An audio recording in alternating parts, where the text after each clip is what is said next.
Welcome back to Visited by Voices. I don't think I forgot to unmute myself. No, I think I'm good. Okay. I hear you. Yeah. Okay, great.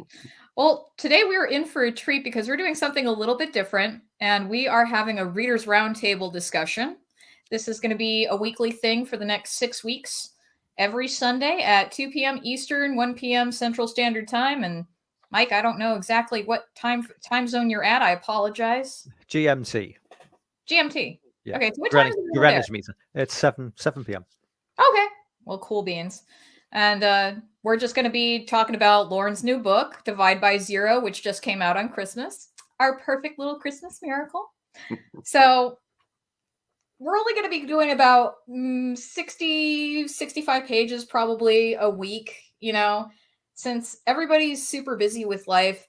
And that it equals out to about reading like 10 pages a day, because I know that when, you start becoming an adult and you have to do the adulting, it's hard to have that time. It's hard to even have that attention span to put into a book for, like, say, hours at a time, But we do have an awesome panel with us today. We have, again, Mike the Real Fifth Beatle. Thank you for joining us. No problem. It's a pleasure. Excited to talk about the book. Me too. And, of course, we have from Flesh Wound Features, Dan the Man. How are you, sir? I'm doing fantastic. Excited to talk about this wonderful book. I am too. Like, where's we're not going to be skipping ahead. We're only going to be discussing the things that happened in this case from pages up until page 63, which is the end of the Hayden's Court job, if you're following along. But I'm only still probably in the early 100s because, just, again, busy stuff. But Mike, Dan, where are y'all at? Dan, did you already finish the book? I've been finished for a while, yes. Fuck. Yes. Yeah, I'm just past the 200 mark, so about 2/3 done. I think it's about 360 pages, something like that. So yeah, it's coming along. That is, like I say, you're right about like real world stuff getting in the way. It's just reading is not something that comes naturally to me. Like, reading books is used to, when I was a kid, I could just read and read and read, but that's, with work and like everything else going on and trying to fit 1,000,001 other things in.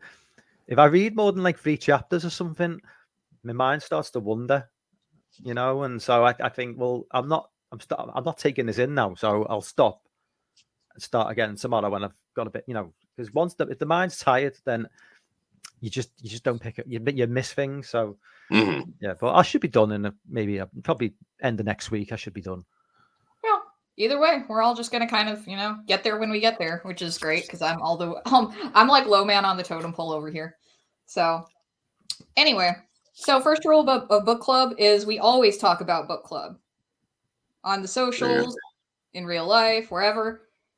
If you guys want to talk about anything on there about Divide by Zero, cool. Pretty much I'm instituting Sheebie-Jeebies rules for these discussions, which means we're just going to chill and hang out and talk. And that's pretty much it. So I guess the best part to start would be the invocation at the beginning. And from there, that's Mike, I know that you mentioned before you didn't realize that part was in there. Yeah. So everybody who's got the book, obviously in most conventional books, you get, acknowledgements, a bit of a backstory to the author, and then you'll see the title page. Lauren's done things a little bit differently. So the book pretty much starts off with the prologue, and then you get Divide by Zero by Lauren Dixon. So I completely bypassed the prologue at first. It's only when I started reading like the first 10 pages of chapter 0, I noticed there was actually a prologue. I was like, that's a backtrack, but yeah.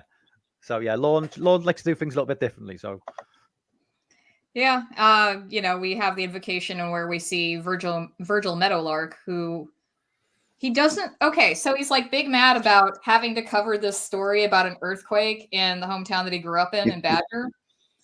Which, okay, so who's old here and who remembers the whole Badger, mushroom, mushroom, because that went through the times that I read it. Was I the only one who pictured Virgil Meadowlark as Bill O'Reilly? The whole time in my head, I was just like, "Fuck it, we'll do it live." I was thinking Homelander, but like when he strokes out, I was thinking like Homelander stroking out like fucking Steve Carell in Bruce Almighty when he starts like talking in tongues. That's all. Steve Carell would be bold casting, or Will Ferrell. I don't know if he could pull it off, Anchorman. I don't know. Maybe we can get Bill Murray now. Yeah, that's the vibe. The vibe I was getting was definitely, the typical 70s sort of, like Anchorman style, big hair, big sideburns, powerful booming voice, and just a full of himself prick face. Oh, sorry, swear. I already swear, so you're okay. I'm here. I'm in this. It's me. I'm bitches. Probably not wearing pants under the desk. Yeah, that type. I mean, yeah.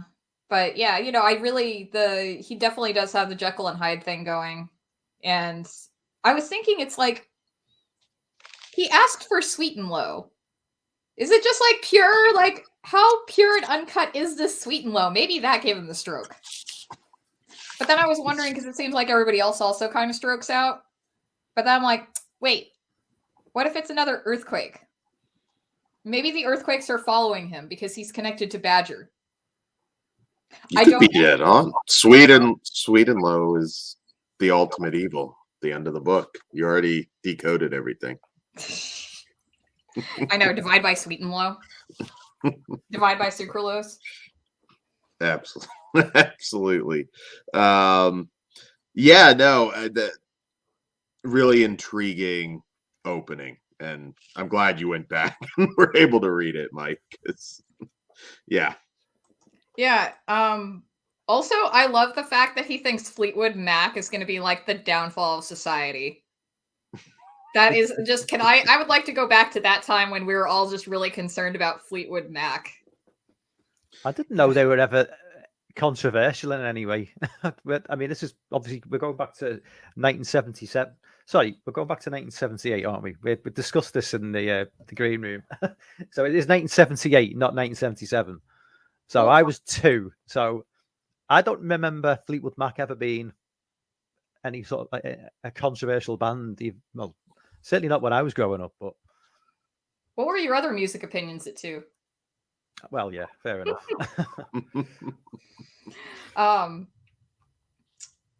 Shit, I forgot what I was going to say. Well, I'm sure it wasn't important then. Oh, so his age. So I think it's mentioned that he's 55. So I'm like, oh my God, this dude's born in 1923 at this point. So it kind of, I guess the Fleetwood Mac thing makes sense. It is. It's one of those, isn't it?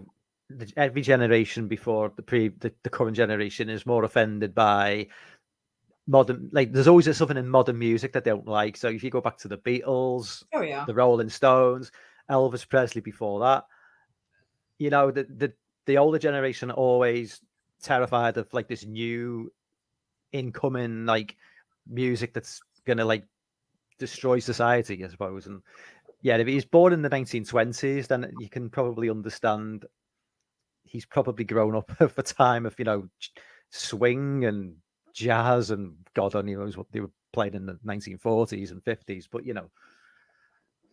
yeah, I mean, not no shade against no shade to big band music, but he's also 55 going on 70. So I'm actually surprised Lorne didn't mention actually the Sex Pistols as an alternative to because obviously this was 78, isn't it? So I mean, they really were a band who were kind of like offending everybody at that time, and you can only imagine somebody in the mid 50s what they would make of the Sex Pistols and at that period of time. Yeah, well, they and Kiss are both mentioned, but it seems like Meadowlark's still like really, it's like Fleetwood Mac, man. Did he mention the Sex Pistols? Have I forgotten that bit? It was only a blurb. It was just, alongside Kiss and, compared to the threat of Fleetwood Mac. He's got to tie that in somehow. Virgil was at a concert, and the next book, something happened. I feel like he's also like a guy that doesn't go to concerts and just doesn't like music. Like, not like particular genres, just doesn't like music in general, which is, it's like the same as not having a sense of humor. It's like, you are clearly an alien. Yeah. I don't know. His toupee gets knocked off. They start passing it around. I don't know. Something. Something to tie it in. Deleted scene. Well, anybody else want to share anything about the invocation before we move on to Zero, Michigan? No, I think it's a hell of an opening, and I look forward. I'm trying very hard not to get ahead of the 60 pages. Luckily, I have notes, so hopefully I don't spoil anything beyond that. I'm going to try my best. Oh, we'll be good. If nothing else, we'll just kick you off the stream and you won't be allowed back. No big deal. That's okay. So, Zero is actually where we meet our protagonist, Kelsey Beth Riemann. I have so many feelings about that name. Like, I need to know where that name came from. I've never heard that name ever. I've never heard anybody. Is it like, have you ever heard of anybody called Kelsey Beth? I had a friend. She went by Kells, but yeah. It's a name, I believe. I don't know if it was the exact same spelling. This was like grade school, but yeah, I believe it's a real name. Right on. I think it's Kelsabeth, but well, I mean, most names are, most names are real names, but is there? Well, unless you're, George Santos, but anyway, that's neither here nor there. I don't want to get stuck on a tangent about that. So Kelsey Beth basically has this company, Divide by Zero, where she employs various mercenaries of different skill levels depending on what is needed, mission-wise. So in this one, we are breaking into a prison. And usually you're not breaking into it, you're breaking out of it. And the way that she gets in is pretty, it's pretty impressive. So she's got a guy, they've got guys on the inside already. So this one giant dude, Holland, who I was just thinking, it's like, he seems as big as the Kingpin, like for Marvel, like that size, like that, like brick sized man kind of. And he's got this agreement with, what's his name? Is it Pastor Lewis? Yeah. Yeah. Okay. Anyway, so he's doing a job for Kelsey Beth, or Kels. I'm going to call her Kelsey, and it's really going to, I know I'm not going to be, I know it's going to bother me. So he's going to be, they're having a fake argument about her cheating on him. This comes across while she's visiting him in prison, while she's doing the, I don't know what you call it, just the visits where everybody's monitored, group visit thing. Mm-hmm. And he's working the guards. He's acting like she's been cheating on him, and he goes and he punches her right in the fucking jaw. And she, and it's like, bitch, like fucking regurgitates his blood capsule in her stomach, which I'm like, I need to know how to do that. Is that like the trick is that how you kind of graduate from being able to tie a cherry stem with your tongue? You're just regurgitating things up from your stomach after that? Yeah, I circled that actually. Like, so I was thinking to myself, it's like, how? Obviously, it's a thing. Obviously, Lawrence has done his homework. He knows. But I mean, I didn't know that was even a thing. I guess that it obviously is, but because I was thinking, wow, that's a hell of a way of smuggling something into a prison. If everybody could do that, can you imagine? People have been bringing in burner phones, like drugs, you name it. And so, yeah, I had no idea that was even possible. But yeah, and I mean, like, I would, it's like, and then, she definitely already she's definitely bleeding some of her own blood in there too. Like, but I'm just like, bitch, your teeth. I mean, I'm sure you probably have great teeth as like I'm sure she probably has the fancy implants as it is because this happens all the time. But your teeth, oh my god. But as far as like her regurgitating the blood capsule, I'm just thinking because she does martial arts and she's Kelsey Buff comes off as somebody who's like very compact and muscular. That's the impression I get. Yeah, that she is. I mean, this is not spoiling anything. I think a little bit further on, she is described. No, actually, it might be. No, that's actually in the opening chapter. She is described as someone who's fairly slim but powerful. She can certainly handle herself. Oh yeah. Oh yeah, you'll see more of that as you go along. Yeah. Yeah, and I'm just like, what muscles do you need to be able to do that? Anyway, I know I'm like really hung up on the blood capsule. I'm sorry.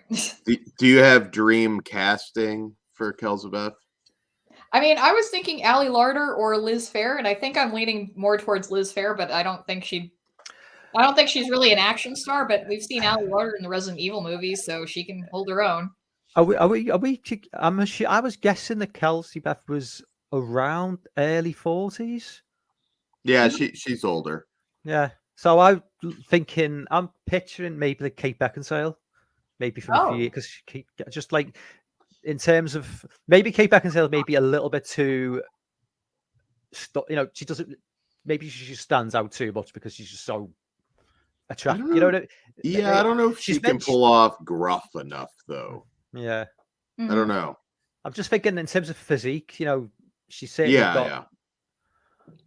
Kate Beckinsale's a little too flawless, I think. I was actually thinking that she would for somebody in Kelsey Beth's job, you really do need. She's obviously clearly meant to be an attractive woman, but not to the point where you need to disappear into the background at times. And if you look like Kate Beckinsale, you ain't ever disappearing into the background, So it's like, but yeah. I'll have to be fair, but it's when you conjure up an image in your head, because we all do it when we're reading books. You just get an image of just, and like, so I'm maybe not picturing Kate Beckinsale entirely, but see, I was thinking just along those lines. But yeah, definitely, I'm definitely right in thinking that she's meant to be in around the early 40s. From what I was, that's what I was thinking. She's been around. She's weary for sure. Yeah, I mean, definitely. There's definitely jaded. She's very jaded, understandably so, in that line of work. I mean, also, Holland does not really want to seem to be doing this job. Because it feels like it's sort of just like, well, I don't really have a choice. I'm kind of stuck in here. But again, it's sort of like a means to an end. Like he's there for a reason. It's she's got to get in and she's got money, so yeah. Was I the only person? I might be getting a little bit ahead here, but was I the only person that thought this is Lauren? The kid in the car is screwed. What? Oh, when we get yeah. What's her name? Allie, right? Yeah, I was like, this kid is done for. Okay, I would have fucking 86 that kid and the mother. Fuck this. No witnesses. No, I'm So, oh boy, the kitties are joining me. Kitties are joining me for book club. Don't be alarmed. Okay. So yeah, and as far as that goes, yeah, we have that part come up later once we're really in the middle of this full on heist in this prison, and that was with Morozov and Fisher. So their job, oh my god, that is the most dysfunctional buddy cop comedy ever. I would be on board with that. I was actually thinking Morozov was kind of skinnier, kind of like a more wiry dude because it's just, brain damage from all the shit that he's put his body through, right? So it's like, I was just thinking, kind of tweaker energy. So it's him and Fisher. Morozov's got to drive this dump truck to kill into the power transformer to kill the lights to the prison. So, and then Fisher's kind of got to make it look like, drive this this van behind him, throw out the flares, make it look like it's a legit accident and whatnot, And then there's always something that there's like this is this whole heist is got wrenches thrown into the gears. Like it's just a fucking like you got your plan, and then always something comes and fucks it up. So there's this minivan, and of course there's the Karen driving it, and she's a nurse, and she wants to help because Morozov's like ran into the fucking power transformer, and his nose is on this side of his face now instead of in the middle. And Morozov is like, no, get the fuck away from me, and she won't let up because she's a Karen, and then she gets fucking punched in the face, and then the kid is screaming. Oh my god. Yeah, it's this point where obviously Fisher he has to make a decision. He knows that, going ahead of himself a little bit, but with the whole phone situation, and he knows that if she makes that call, then it's game over for the mother and the daughter. And it's at that point you think, well, Kelsabeth is obviously giving him instructions as to how this should play out, and he obviously knows what she expects of him. And you kind of wonder, he clearly doesn't want it to go that far. He has got some sort of moral conscience.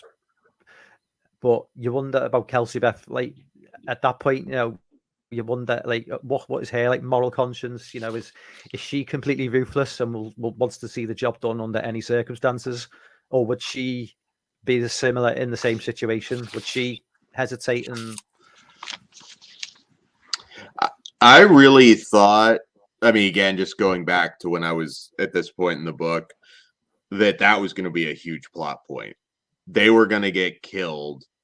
I didn't think by Morozov, but I was like, they're going to get killed, and that's going to factor in as a big plot point. I really thought that was going to be a bigger thing later on. But yeah, and I know I'm getting ahead because we jump from different POVs at this point, but that was a very tense scene, and it didn't go the way I was expecting. Well, I feel like it was kind of a loose end to let Allie and her mother live, because it's like, okay, here's $25,000, but at the same time, it's like, no, your stepmom's gonna wake up after after getting punched, and she's gonna be asking questions.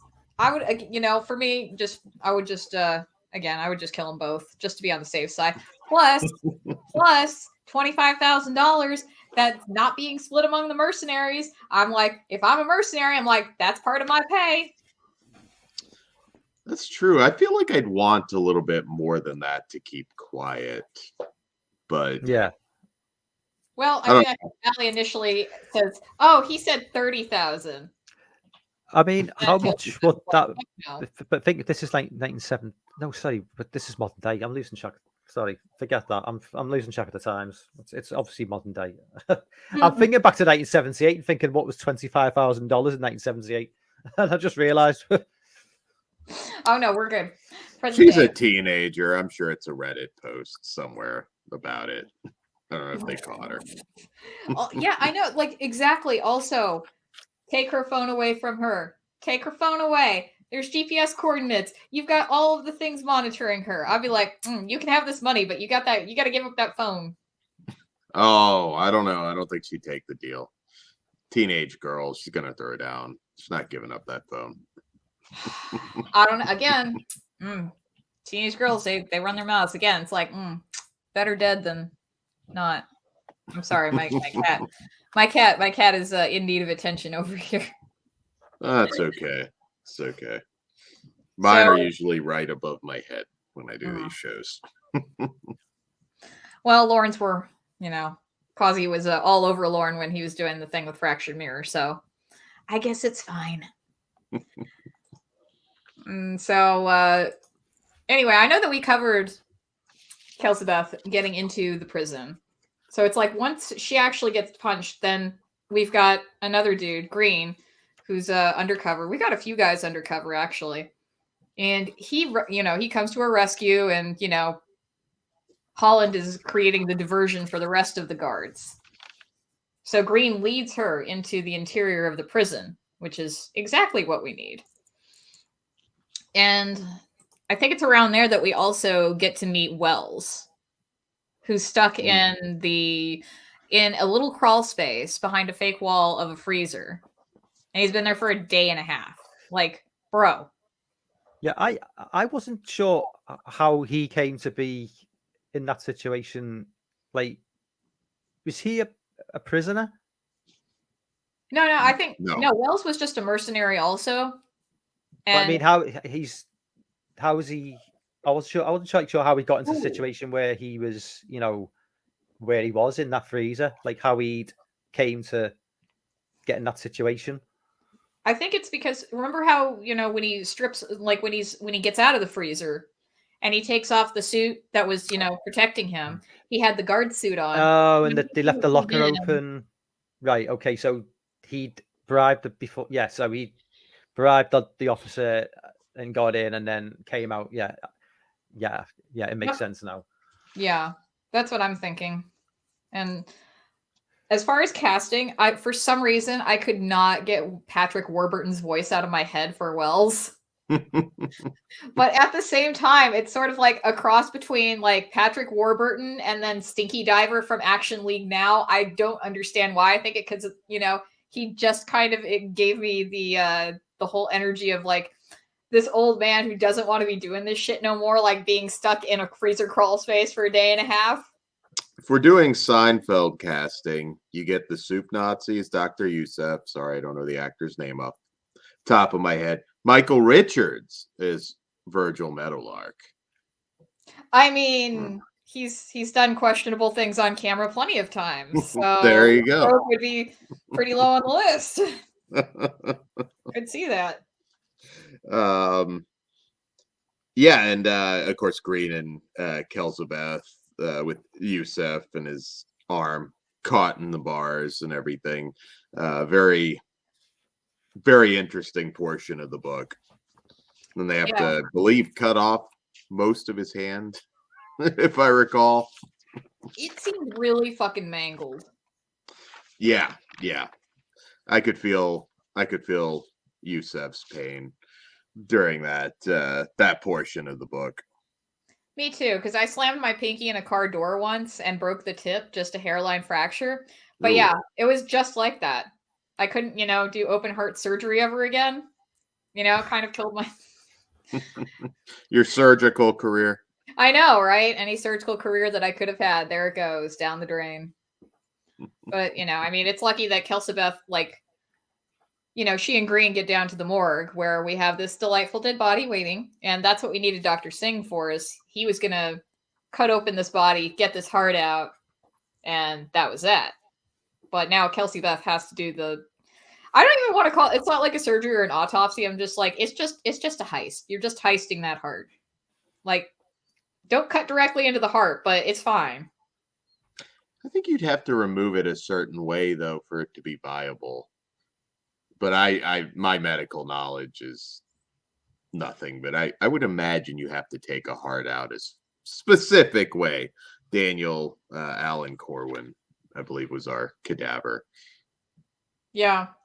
And I'm just wondering, it's like, does it have to be a pedo heart? Because, like, because it's going towards the governor's son. Did he specifically ask for the pedo heart to kind of like carry on the legacy of like really dark politicians and all of their grossness? It's kind of like that Simpsons Treehouse of Horror where, Snake gets executed, but then his hair goes into Homer. I'm like, is it like that? Really fucked up version of body parts. I was going to say body parts, yeah. Go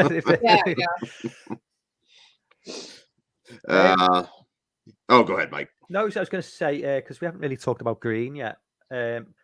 Obviously, this is just a little bit of an insight. Obviously, he was a cop, young cop, obviously, and she's basically convinced him to go over to her with, it seems like she's a very convincing talker. She can get people to do what she wants pretty much whenever she wants, and You know, he says he got as far as moving for his handcuffs. Three sentences later, she'd recruited him.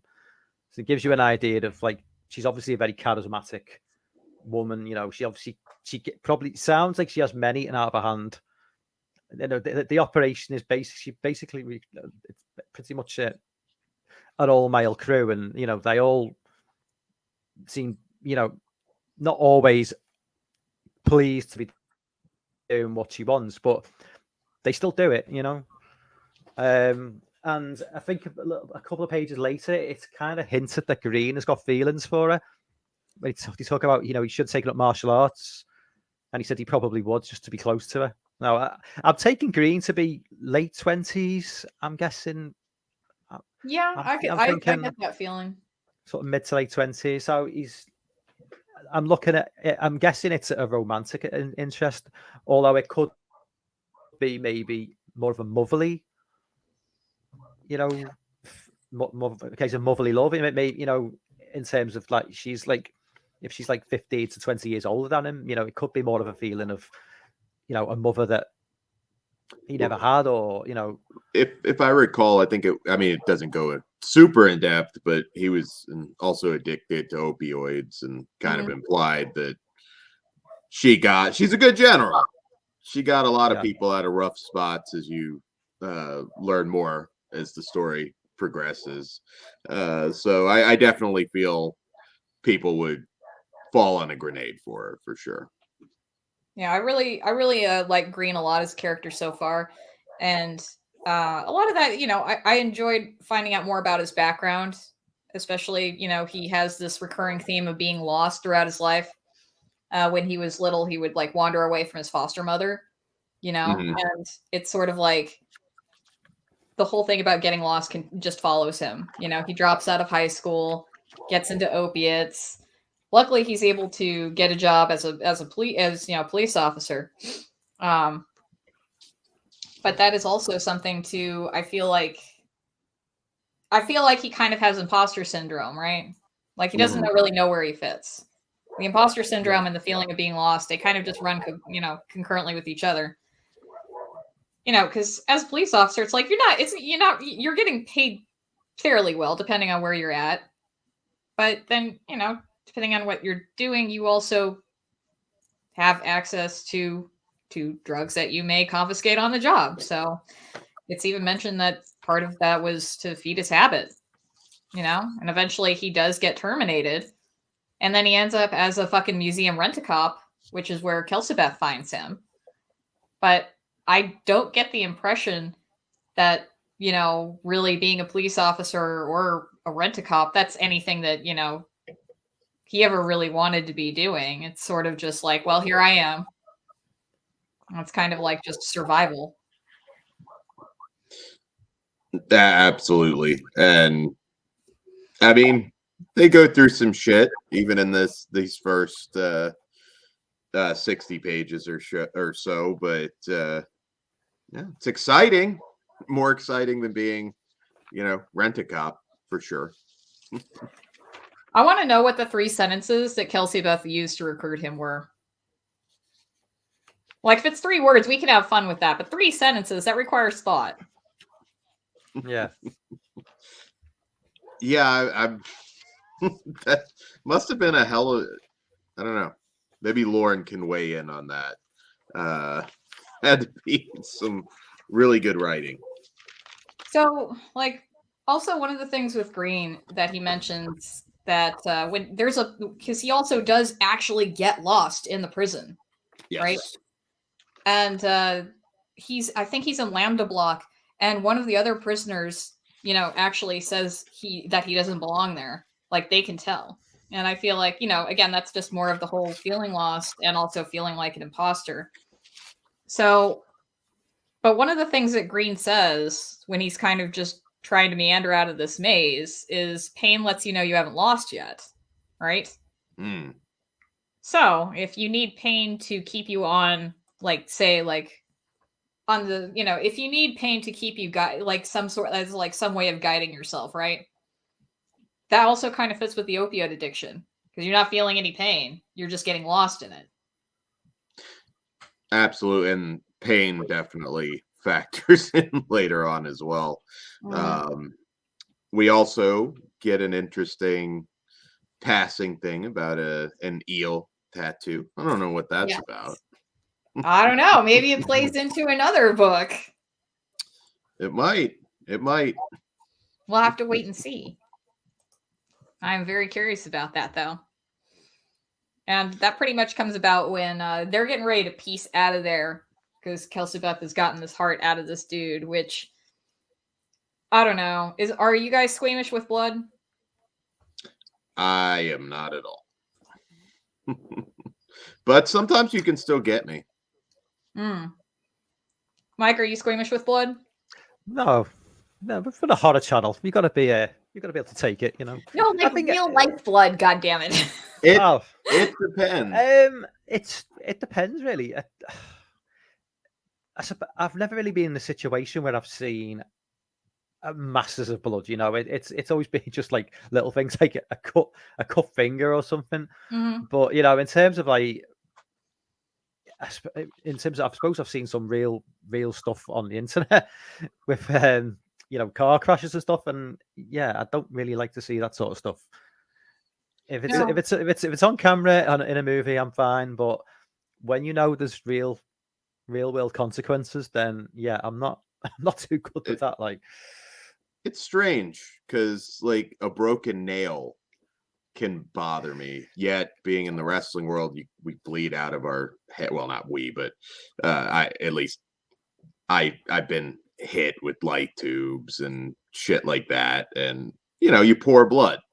And that doesn't bother me at all. But yet, like a broken nail, you get that feeling in the pit of your stomach. So it just depends. Yeah. Like fingernails being ripped out and stuff. That really just. But heads being chopped off is not an issue. It's things like fingers and toes. Yeah. That if they're like Achilles tendon. That's nasty. Yeah. Yeah. Yeah. For me, it's like, you know, I'm not a fan of getting my blood drawn. I don't like to see blood leaving my body. That's fucking weird. The scene where, you know, they're describing obviously the removal of the heart, and it, you know, the scalpel goes in and cuts down. I immediately thought of Kevin Bacon and Friday the 13th. I just thought, that just came to my mind, you know, like that's what I pictured. When she cuts down. Obviously, it's slightly different in the Friday the 13th movie, but you know, it's just I just thought, because I just thought scalpel and that soft bit of your neck. That's just. I feel like be shaking too much to do that. I'd be curious how much medical research, like, because I know through previous discussions that he does do research on that. I don't know. I wonder if you really could talk somebody through such a procedure. I mean, it probably wouldn't be that bad because it's like, this is not a live person. This is a dead body. You just need to not screw up the inside too much. You don't have to worry about this person waking up or dying. They're already dead. We're good. Yeah. But I mean, it's just. He must have done some research, Lauren, because when she's removing, there's 2 outer layers to the heart, isn't there? And she removes the second one, and she said it's feeling like a sponge covered in motor oil. Like you'd have to research that. I mean, like, unless Lauren does know that's what it feels like. Oh God! It just reminded me of the vivisection scene of like, it is actually like not something. Obviously, it's completely opposite. It reminded me of the vivisection scene with Kirstie Alley in Children of the Damned or Village of the Damned. I forget. I always tend to mess the title up, but it's that remake with Christopher Reeves. I was gonna say, you're mentioning the remake. That's not gonna go over well with Lauren. I can't help it. It really stuck with me. It's horrifying. I know. I'm just the original. The original is better. You got to check out the original if you haven't. I know it is. Just, you know, it was a really squeamish scene for me too. So, that was, I didn't need that. It like evoked, but here we are. So let's see. And then after that, they vaguely like threaten he's the assistant coroner. We're the assistant to the coroner. Mm-hmm. So, and I mean, like, that's a good threat. You know, the next time, like if I need to threaten somebody like that, I would definitely take their driver's license just so they know that I have it and I know where they live.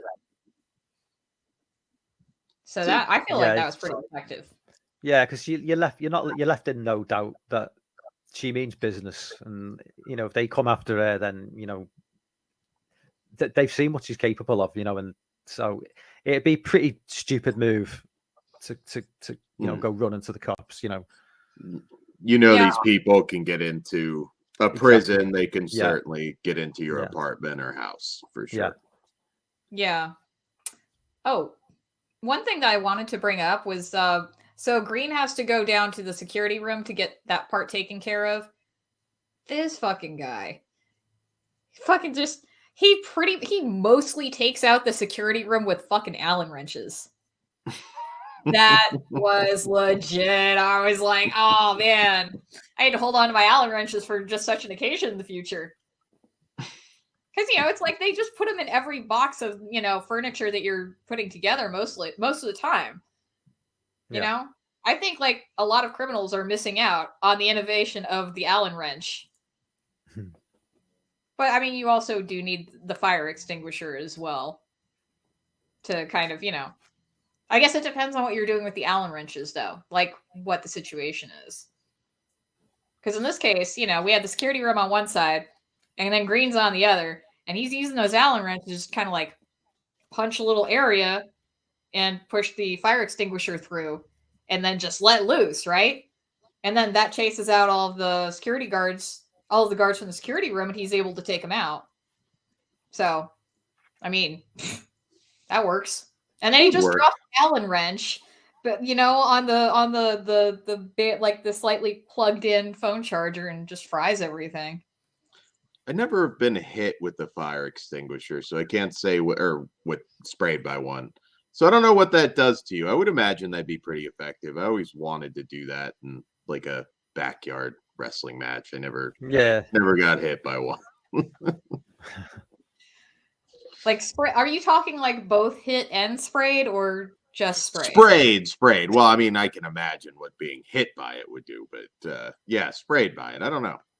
Never did that, and I was always curious. I'll have to ask Kruger if he's ever taken a fire extinguisher. I don't know. I saw like a fucking sick back body drop onto like a whole thing of light tubes like right next to me last night. Pretty legit. No fire extinguishers though. Oh, okay.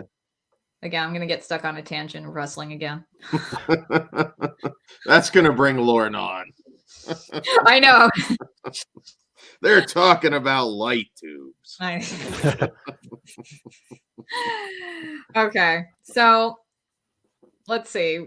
And then eventually, like, Green gets out of there after he gets, like, super lost. And, you know, Kelsebeth and Wells are already, like, waiting for him. And then Fisher shows up. Fisher shows up in this in the Karen's minivan that has like "Go Snow Leopards cheer team" on it, and I can just imagine she's probably like, "Oh Lord, what do I pay you people for?" You know, and it's like Morozov and the Karen are both knocked out, and then there's this kid there. Just I want to just picture her like making a TikTok video like in the van while everybody's there. I want to think that they would be able to like have notifications. Maybe like bug her phone with something. I don't know. Like, so if she did something like that, yeah. But it's like, I'm kind of, I'm thinking like, maybe Kelsebeth doesn't really want to kill everybody because she didn't kill the coroner's assistant, and she didn't kill. They didn't kill Allie and her stepmom. And I'm just like, there's things she won't do. But what? There's some honor there for sure. I'm trying to remember 65 pages.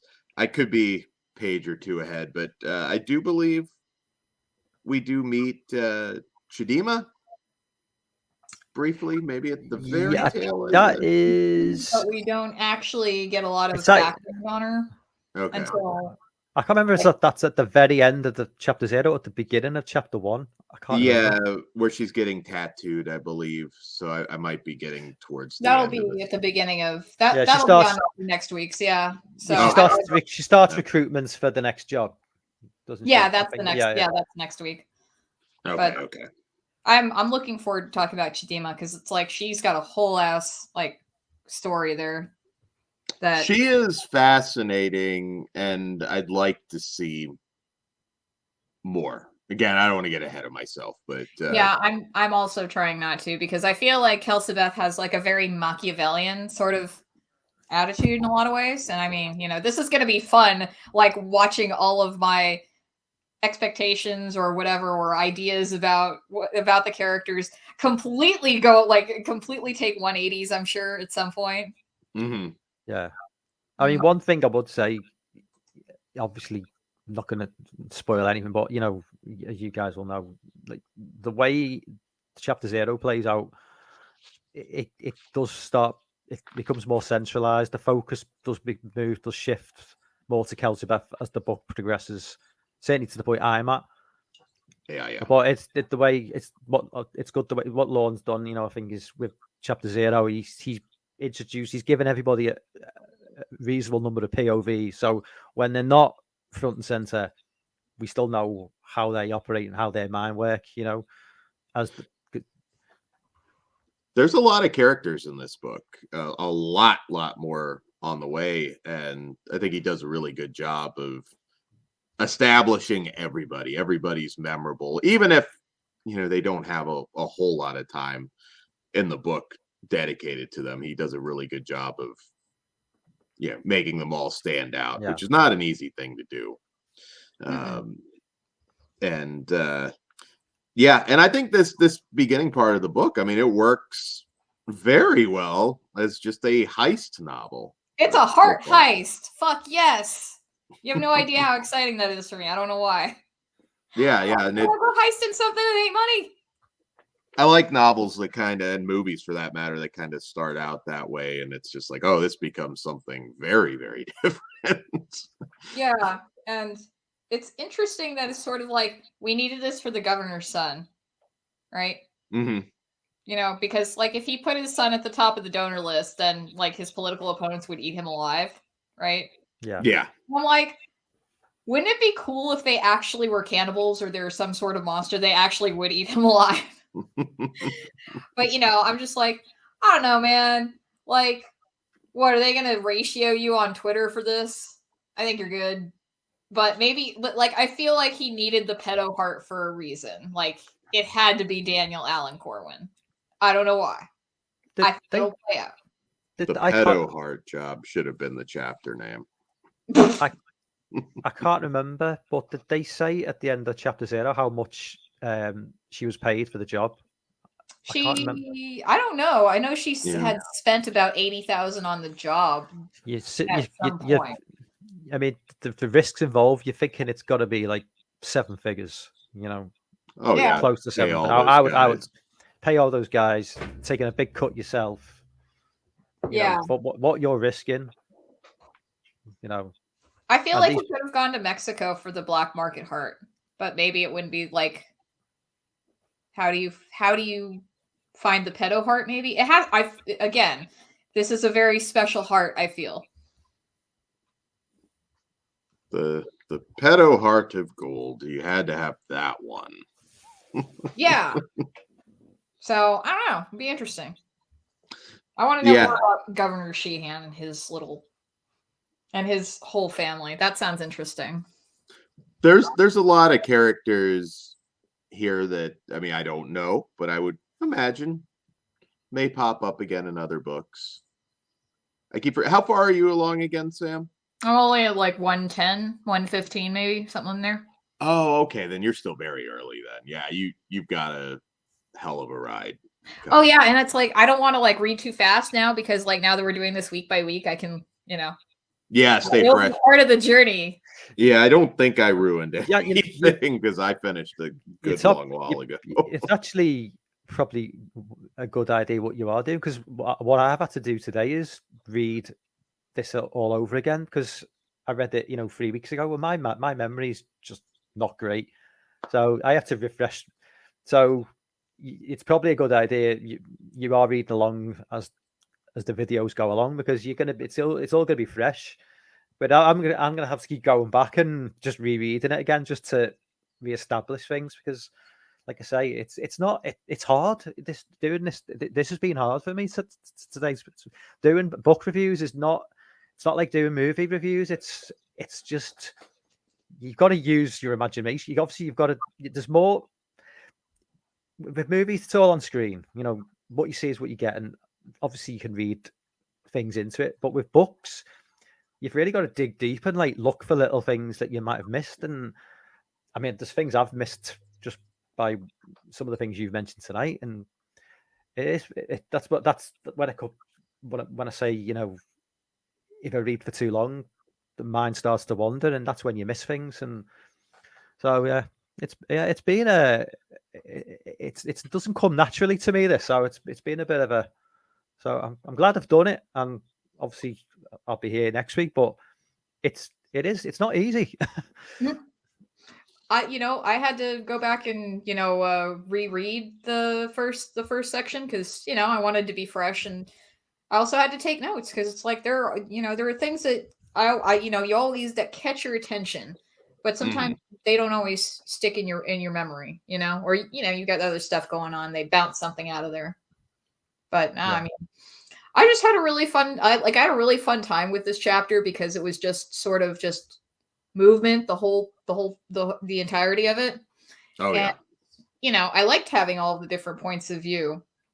I thought that was really fun.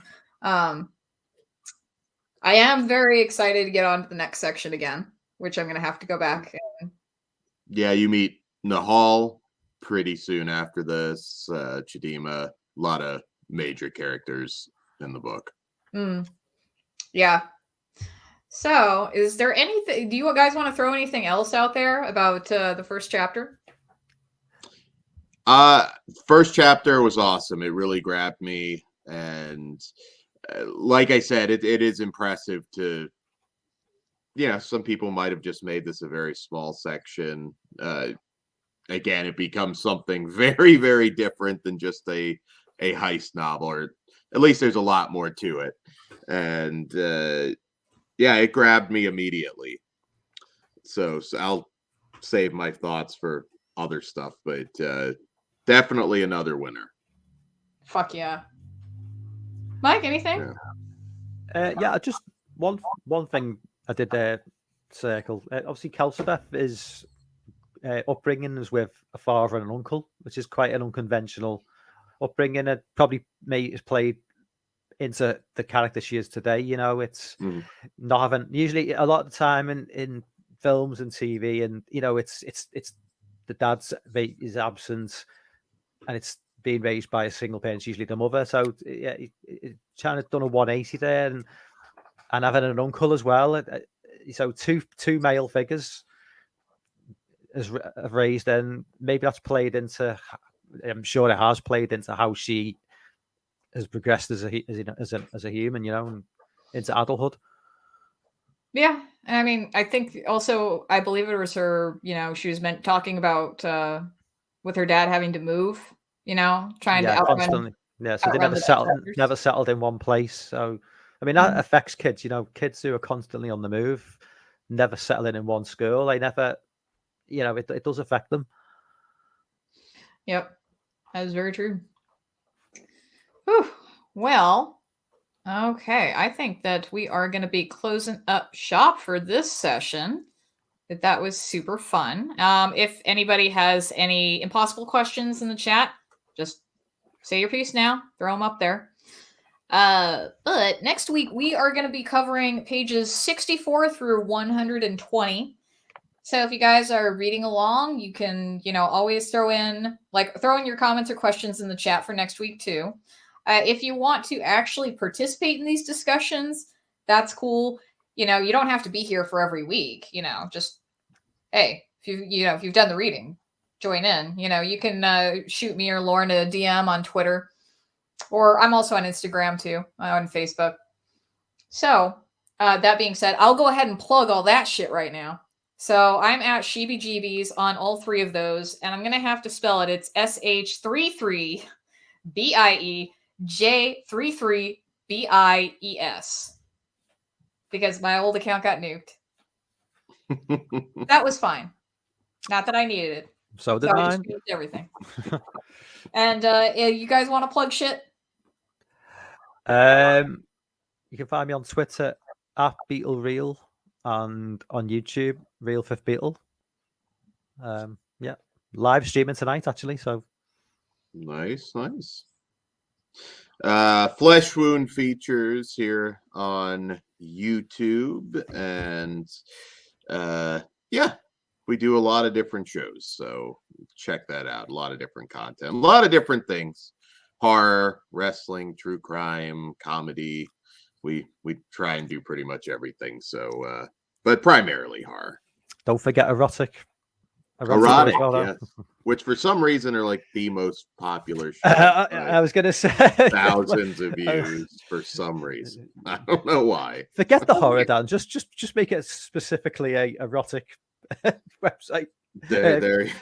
It is tempting because and you can still keep the Flesh Wound features name. It works either way. This is a synonym, right? Absolutely. Yes. Everybody tries to figure out the algorithm. The algorithm is clearly boobs.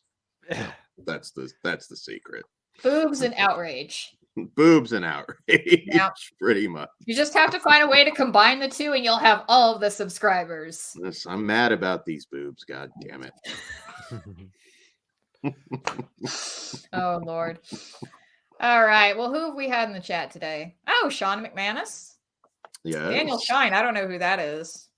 No idea. Horror discussions. Hey, thank you. All right. Well, I know that we saw a couple of Lathan, Ben Grimm. What's up? And I think that might be that's about it for now. I will pitch it just in general. I did love this book. I'm not just saying it because I'm a friend. You guys should order it. There's something for everybody. Again, I won't get too far ahead because again, this becomes something very different. But it didn't feel. I'm a huge Blue Eel Bleak December fan. I love those books. This is different, but really, really good. Totally. And I also see MJ from Let's Talk for a Minute was in the chat. Thank you for coming out, sir. It's good to see you. And, I'm just excited to do next week now. But I have to reread everything, so. Doesn't look like we have any impossible questions this week, but maybe we'll have some more next week. But until then, oh, yeah, go subscribe to everybody. Everybody on the panel here. Except me. I don't make content. But yeah. Anyway, and go buy Lauren's book. Yes. All right. Peace, guys.